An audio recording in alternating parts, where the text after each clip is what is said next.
Ghostwatch is a fictional documentary that was broadcast on BBC One on Halloween night, 1992, and was directed by Leslie Manning.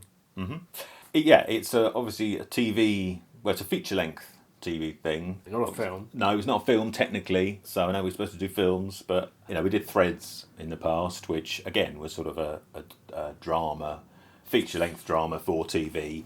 Yeah. It's feature-length.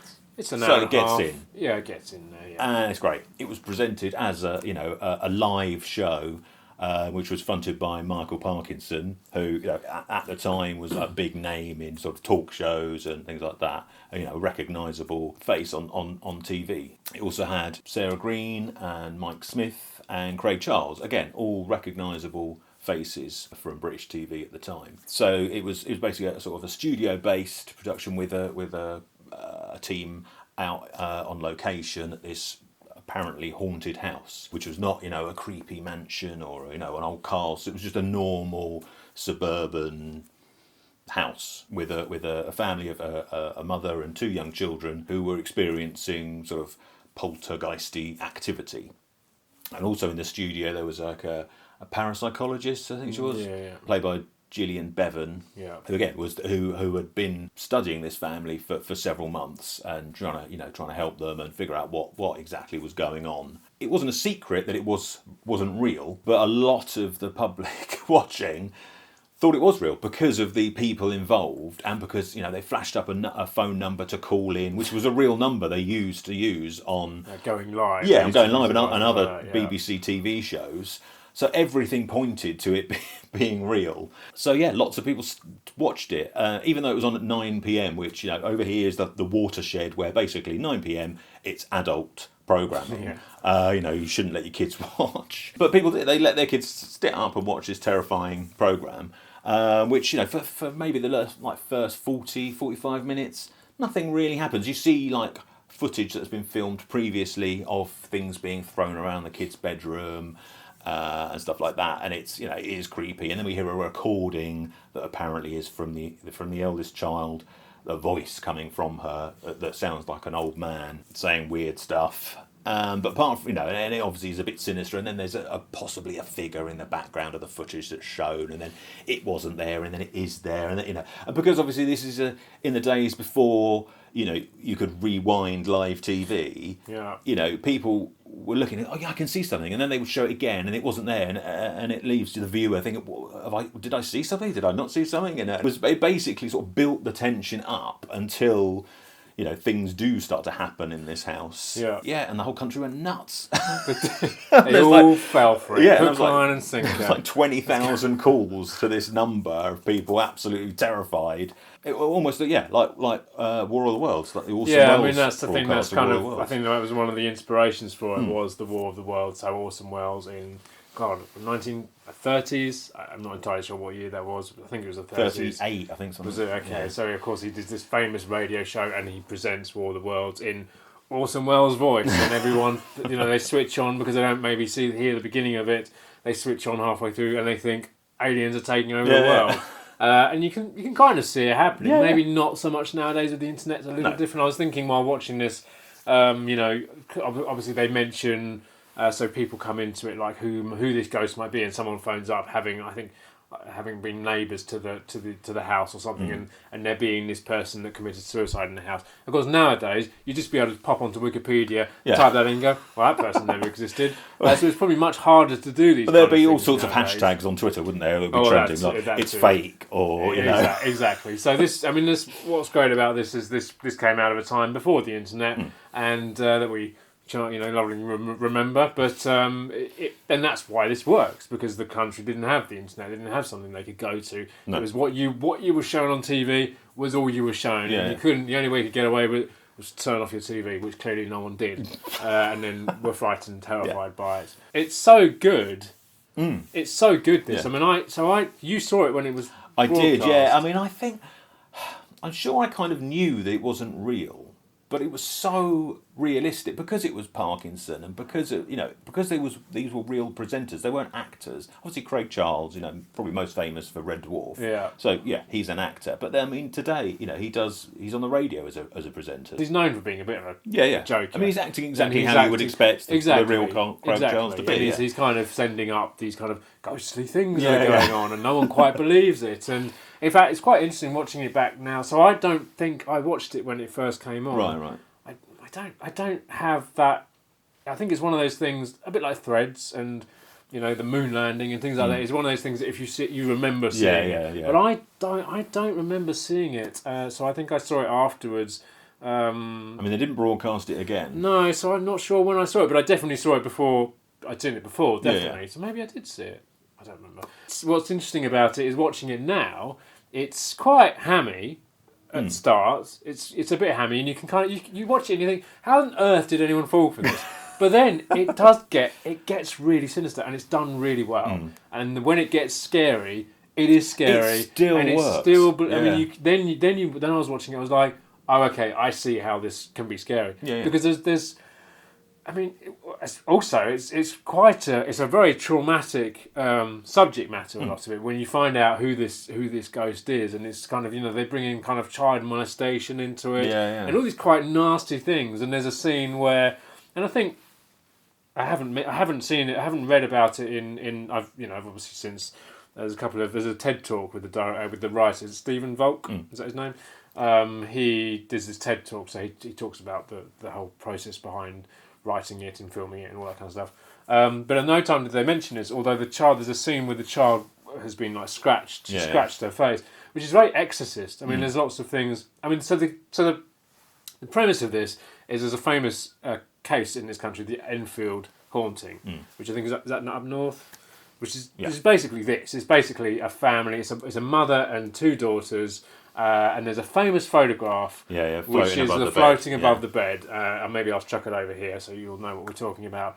And that's a very famous British. Is it real? Is it not real? Obviously, if you don't believe in this stuff, it's not real.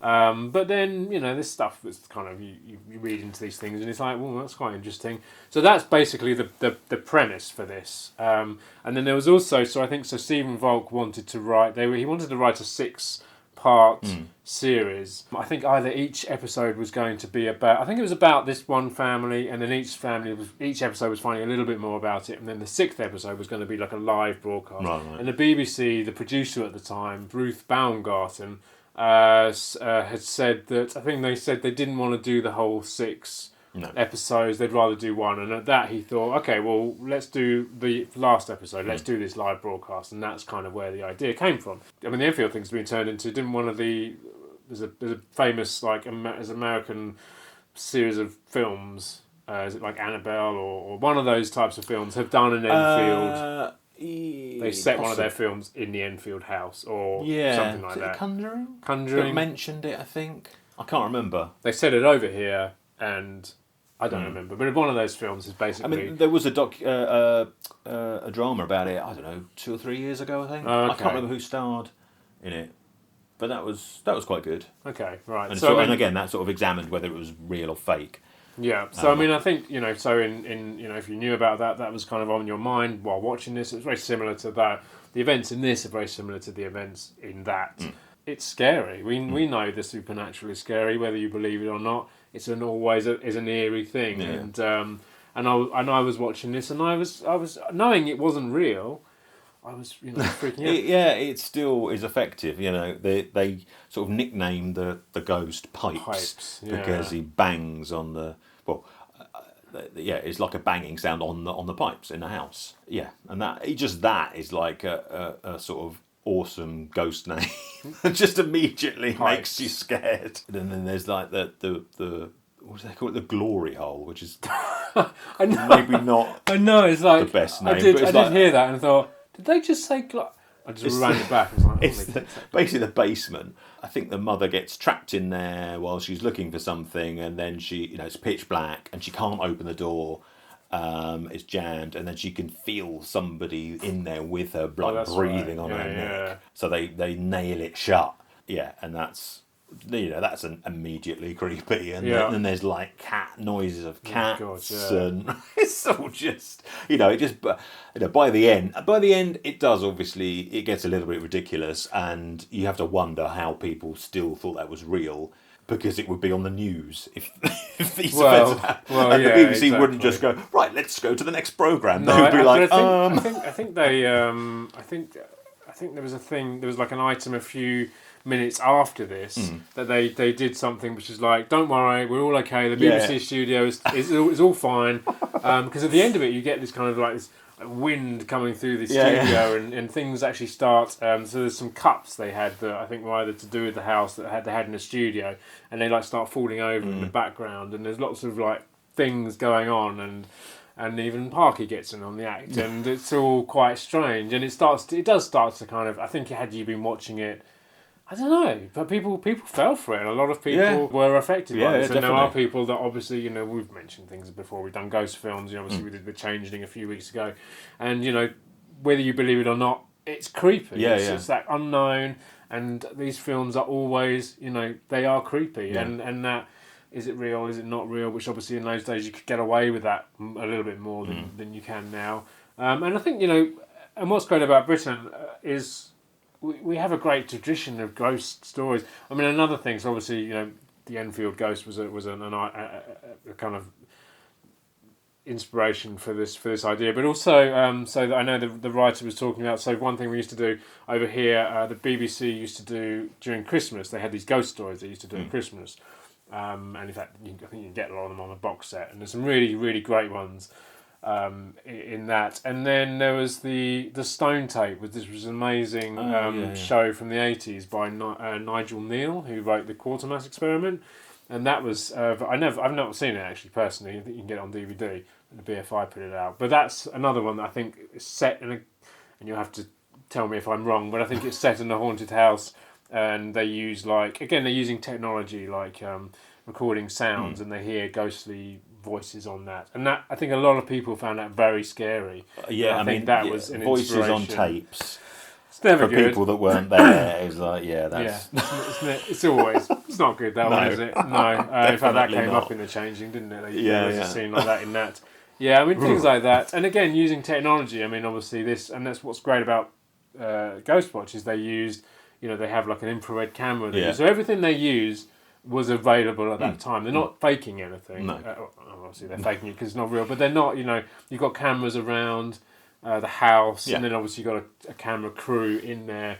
So Sarah Green is in the house, and then her husband Mike Smith, you mentioned they were married in real life, he's back in the studio.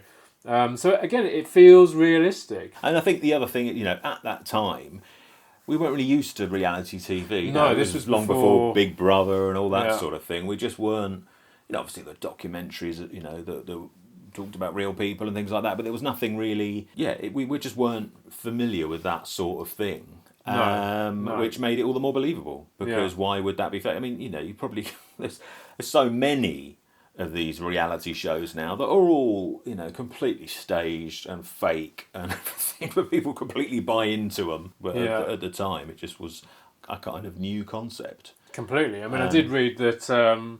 Now I think it was I think the filmmakers of Paranormal Activity have said that this was an inspiration. Right. They knew about this because I think it was banned. The BBC banned it for 10 years. Yeah. But then in 2002, I think the BFI put out a disc of it. Yeah. And that is obviously it's been quite popular in other countries. Yeah. And I think the filmmakers of Paranormal Activity have said that this was an inspiration for their film. But then also the other one is the Blair Witch Project, which I think they've said they saw after Blair Witch came out. Right. And they respect this film, I think. Yeah. But what's interesting about Blair Witch is Blair Witch was another one that I did fall for when it was out. It was kind of the same phenomenon, wasn't it? Yeah. They did this whole, and that was with the internet, but obviously the internet was different in those days. It was this. Everyone was speaking about this film that was real. They kind of used the internet for the viral marketing. Exactly. So they were able to do. So, and I suppose this thing has been done on the internet, and that was the Blair Witch, and idiot here fell for it. So the famous bit at the end of the. Ooh, that was. What the f*** was that? That was a car going past. What? But that was freaky. What, on the Stones? On the stones? On the gravel. Oh no, it was just it's raining outside, isn't it? Oh, I suppose. We heard the. Anyway, that was Christ. That was scary. You have it on DVD? I do. Yeah, I've got the BFI release that you mentioned earlier, and it's got a few extras on it. It's got a commentary by Stephen Volk and Ruth Baumgarten and Leslie Manning, and it's also got a little featurette where Leslie Manning talks about the process with the script and goes through a few pages, and it's got some DVD ROM content as well. Right. To do. I think this is out of print now, this edition. I think it was re-released a few years ago by I think it was 101 Films, but it lost all the extras, so it's just the show. But also the BFI, if you're in the UK, you can actually see this in their Mediatek.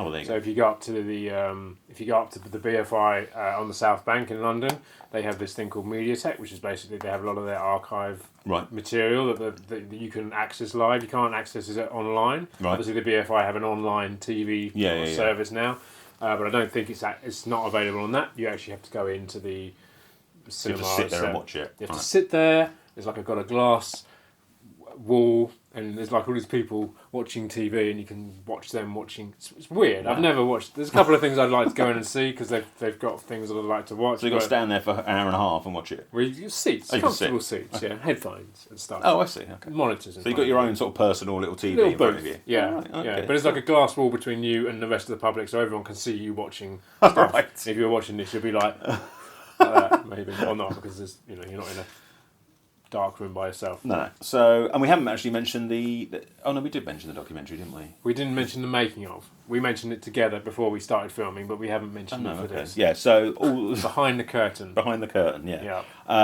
Which apparently is a chapter, a DVD chapter. Oh, was it? Yeah, that's where they got the name from. Let's have a look at the chapter Did my research. So it is. Yeah. Chapter 3. There you go. So, yeah, it was produced, I think it was a few years ago. It was like a crowdfunding production, and obviously just interviews with everyone involved. And but unfortunately, as it is a crowdfunding thing, unless you're involved in the crowdfunding and manage to get a copy, or you can pick up a second-hand copy somewhere, it is difficult to get hold of. I mean, they've got a YouTube channel, and there are snippets on there and a trailer and things like that. I think it was originally DVD. There was another crowdfunding for a Blu-ray version which ended a few months ago. I don't know if that's actually been released yet or what. I'm not sure, but it's worth keeping an eye on their website. They've got a YouTube channel where there's like a trailer and a few other clips and bits and bobs on there, and that's Ghostwatch BTC is the YouTube channel. And the website, if you want to check out whether that Blu-ray is available, is was it lawmanproductions.co.uk. There you go. Yeah. So we'll chuck a link down below, and you can go and have a look. So I had a look to see if I could get a copy. I saw a copy on eBay for £50. So I would want to see it, but I'm not that desperate. So now all they need to do is do this, but do it for threads. Yeah, I don't think so. No, maybe not. So that was Ghostwatch, and as always, if you enjoyed this video, let us know in the comments below. Hit the subscribe button up there if you've enjoyed what you've watched. There's some other videos to check out over there. Come and find us on Twitter, Facebook and Instagram. And join us next week for another video.